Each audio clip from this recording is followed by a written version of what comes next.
Isang mapaggunitang araw sa ating lahat mga ka-farmers at nasa sulok man ng mundo tayo naroroon.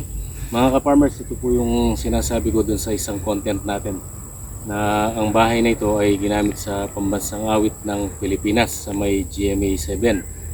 Lupang hinirang mga ka-farmers. Teka, lumapit tayo.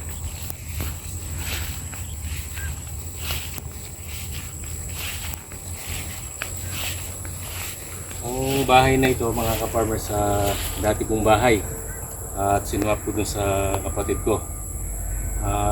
Dahil nag-migrate nga kami sa ibang barangay, yan parang naabandona na yung bahay.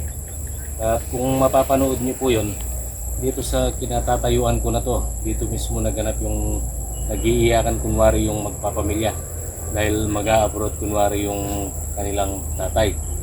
At bilang patunay na sa akin dati ang bahay na ito, yan po yung mga sampagitan natin na araw-araw kong inaalagaan.